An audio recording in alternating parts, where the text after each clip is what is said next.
Very warm and ecstatic good morning to all of you, my dear friends.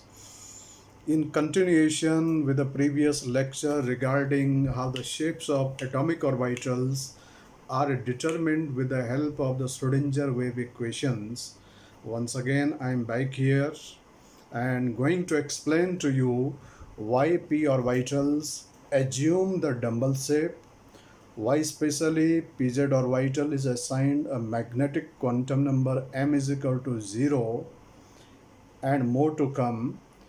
Let's get back straight on to the board and try to understand the concept behind it.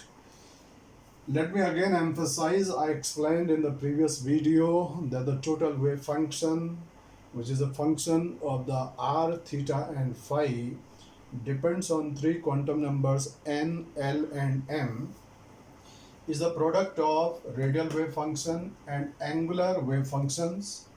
Radial wave functions is the function of the r, that is the radius or the distance from the nucleus. Angular wave function yml is a function of theta and phi, and it depends on the two quantum numbers m and l, that is the magnetic quantum number and azimuthal quantum numbers.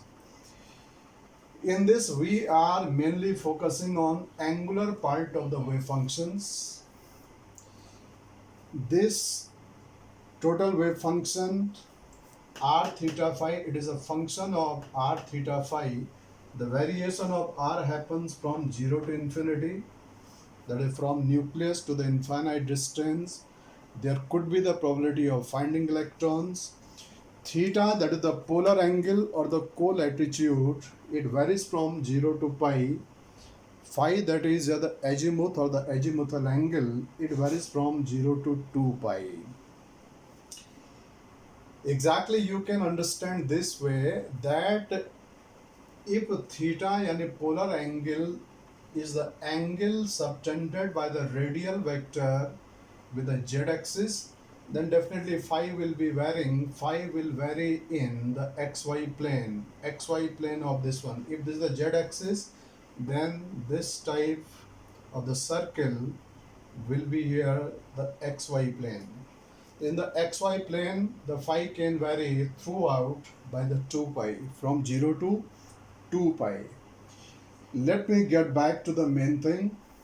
I'm explaining for the 2pz orbital. This can be 2pz, 3pz, 4pz, any of the orbitals. I'm not concerned with the principal quantum function here, not with the principal quantum number, because I'm dealing here with the angular part, which only requires two quantum number, magnetic and azimuthal quantum numbers. Whatever is the value of principal quantum number here, it doesn't matter. The shape of the orbital will be just alike or same in all the cases. Here for 2pz, in the previous video I had given you the angular wave function. I am today just giving the complete angular wave function with a normalization constant here. y10 as a function of theta and phi is written as √3/4 phi cos theta.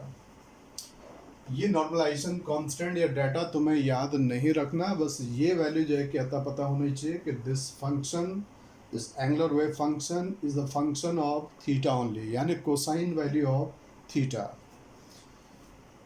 Here in the table I have given you the different values of cos theta function by changing the value of theta 0, 15 degree, 30 degree, all the way up to 180 degrees. Last time मैंने आपको बताया था कि जो theta होता है वो theta exactly होता क्या था. थीटा होता था एंगल ऑफ द रेडियल और the positional vector with respect to the Z axis, यानी जेड एक्सिस के अक्रॉस में अगर ये ग्रीन पेन जो मैं यहाँ पे दिखा रहा हूँ, अगर ये कहीं इलेक्ट्रॉन्स की न्यूक्लियस से डिस्टेंस को बता रहा है, तो ये जो एंगल आपको दिखाई दे रहा है, this angle is here theta. If it exactly is along the Z axis, then the value of theta will become यानी 0. एंड कोसाइन फंक्शन आप अच्छे से जानते हैं कि जो कॉस थीटा फंक्शन होता है, it is a decreasing function. तो एग्जैक्टली आपको जो है कि किस तरीके से डायग्राम निकालने होते हैं। यहाँ पर अगर थीटा की वैल्यू जीरो होती है, थीटा जीरो होने का मतलब हो गया कि इस जेड एक्सिस के अलोंग ही आपका इलेक्ट्रॉन्स है, जिसकी मैंने डिस्टेंस यानी यहाँ आर के फंक्शन के तौर पे लिखा, r is equal to cos theta. यानी कोई वैल्यू जो है कि आर की कोई भी स्पेसिफिक वैल्यू मैंने मान लिया है, अपनी तरफ से मान लिया है कि जब थीटा की वैल्यू जीरो है तो उस कंडीशन में कॉस थीटा आ रहा वन। यहाँ से यहाँ का जो ये रेडियल डिस्टेंस है, इसको मैंने 1 यूनिट जो है कि ले लिया है।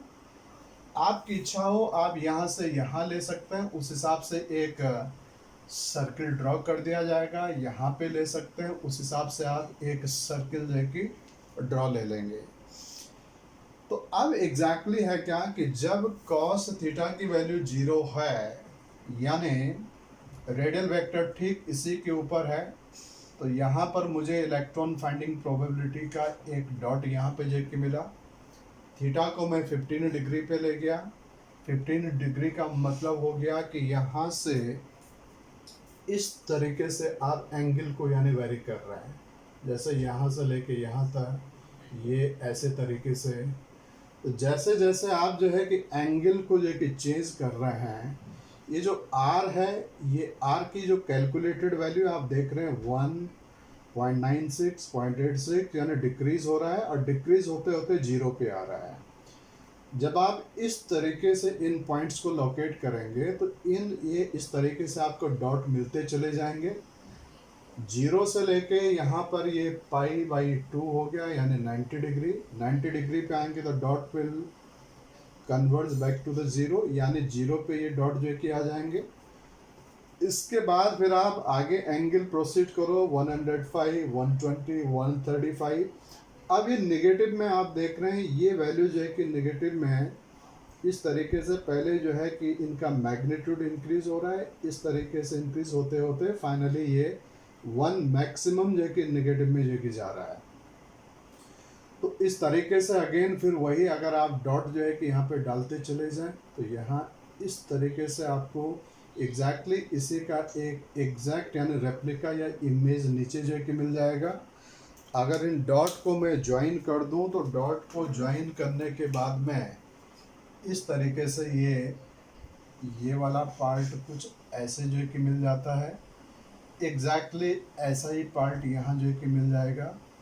और ये सिचुएशन पूरी जो है कि जेड एक्सिस पे, मान लो कि अगर ये मेरे पास में जेड एक्सिस है और ये मैंने जो कि रेडियल वेक्टर ले रखा है यानी थीटा एंगल पे, तो कोई हार्ड एंड फास्ट नहीं कि इसको इधर ही होना है।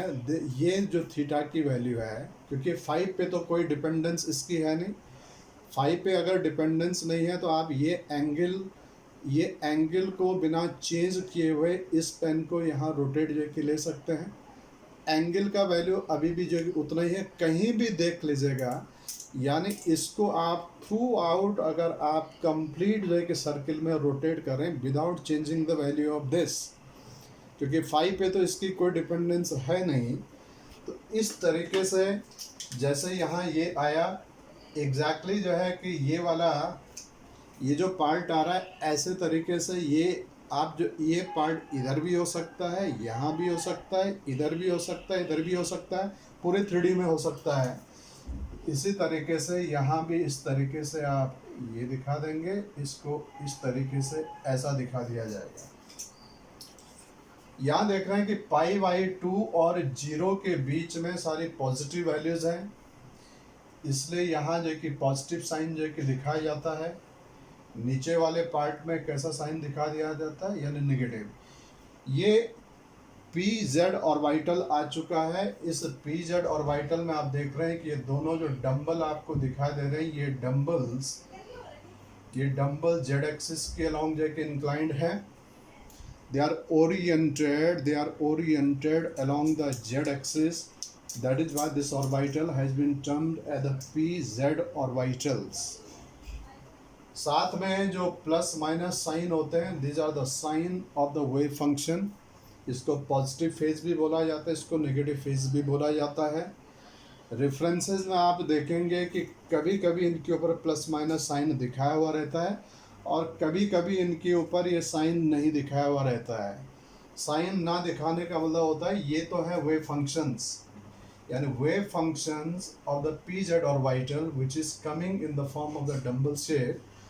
अगर मैं इसी का जो है कि मॉड स्क्वायर जो है कि ले लेता, यानी कहने का मतलब यानी y10 थीटा एंड फाई, इसका अगर मॉड स्क्वायर जो है कि ले लेता तो ये फिर मेरे को एंगुलर प्रोबेबिलिटी डेंसिटी बताता है। जब स्क्वायर ले लिया तो नेगेटिव का स्क्वायर भी जो है कि पॉजिटिव हो जाएगा।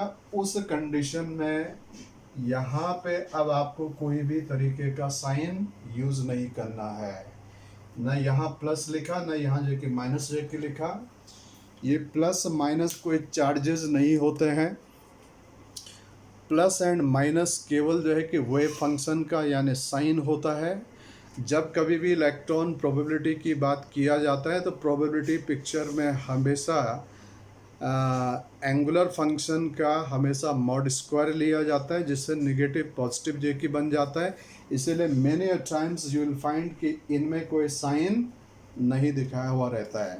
जैसे केमिकल बॉन्डिंग में आप ऑर्बिटल ओवरलैप अप्रोच स्टडी लेते हैं, पॉजिटिव का पॉजिटिव लोब के साथ में यानी कंस्ट्रक्टिव इंटरफेरेंस, पॉजिटिव का जो है कि नेगेटिव के साथ में जो कि डिस्ट्रक्टिव इंटरफेरेंस, वो एग्जैक्टली आप केवल ऑर्बिटल वेव फंक्शन जो कि लेते हैं।